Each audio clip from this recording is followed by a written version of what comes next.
नमस्कार सर्वांना. सर्वप्रथम श्री स्वामी समर्थ. चला तर मग आज आपण बघूया लच्छा पराठा कसा बनवायचा. बटाट्याची भाजी होती माझी सकाळची उरलेली, तर म्हटलं हिचं आता काय करावं, संध्याकाळी परत कुणी खात नाहीत, तर म्हणून मग मी ही बटाट्याची भाजीचे लच्छे पराठे बनवायचे ठरवले होते. तर अशा पद्धतीने ही भाजी मी स्मॅश करून घेतली छान अशी, आणि तिचा मस्त असा गोळा तयार झाला.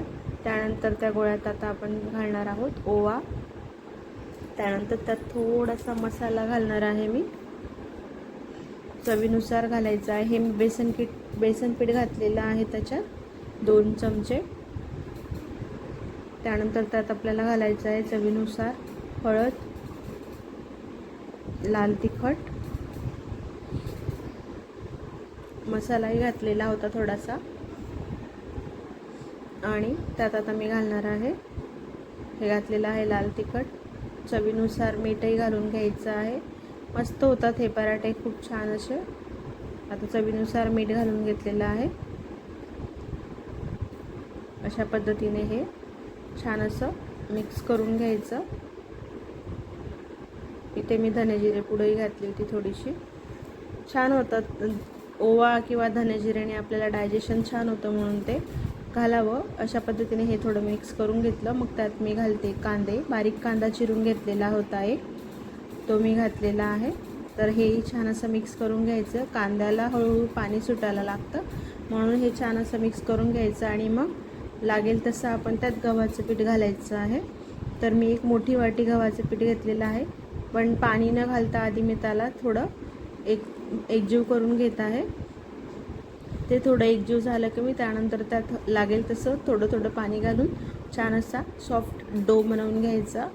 आणि हा डो आपल्याला जास्त वेळ राहू द्यायचा नाही आहे, किंवा मग डो बनवून त्याला रेस्ट करायला ठेवायचं नाही, कारण यात आपण घालतो आहे कांदा, तर कांद्याला पाणी सुटतं. आणि जर तुमच्याकडे कोथिंबीर असेल तर थोडी कोथिंबीरही घाला. तर अशा पद्धतीने हा आपण डो बनवून घ्यायचा आहे. पाणी घालून सॉफ्ट असा डो बनतो. जास्त वेळ रेस्ट करून ठेवायची नाही आहे ही कणिक.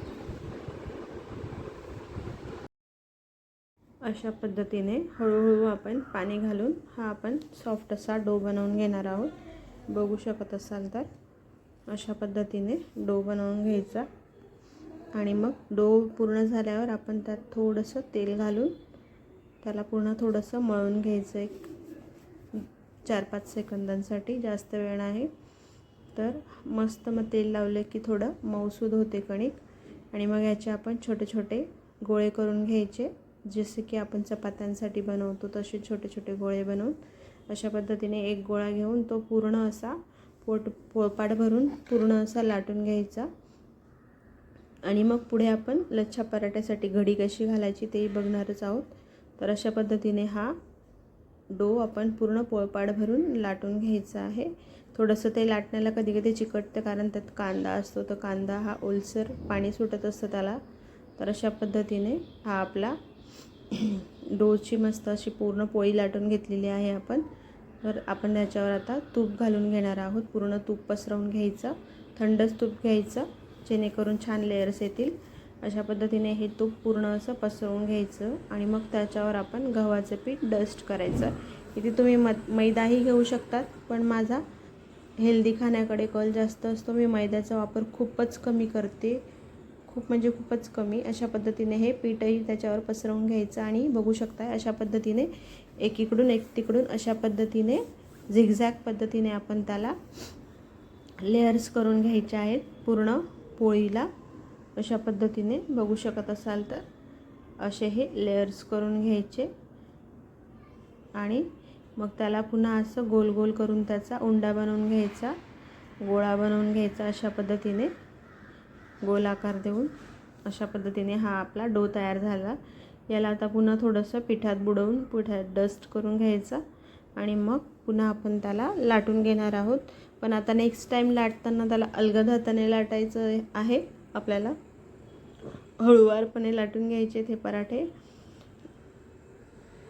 मस्त होतात अगदी हे पराठे. मला तर पर्सनली घरात सगळ्यांना आवडले आणि मला पण ते आवडले. अशा पद्धतीने हा आपला पहिला पराठा लाटून झालेला आहे, बघू शकताय. आता याला मी छान असा क्रिस्पी भाजून घेणार आहे. आता एका बाजूने भाजून झालेलं होतं, दोन्ही बाजूने आपण त्याला तूप लावून छान असा क्रिस्पी क्रंची असा छान भाजून घेणार आहोत.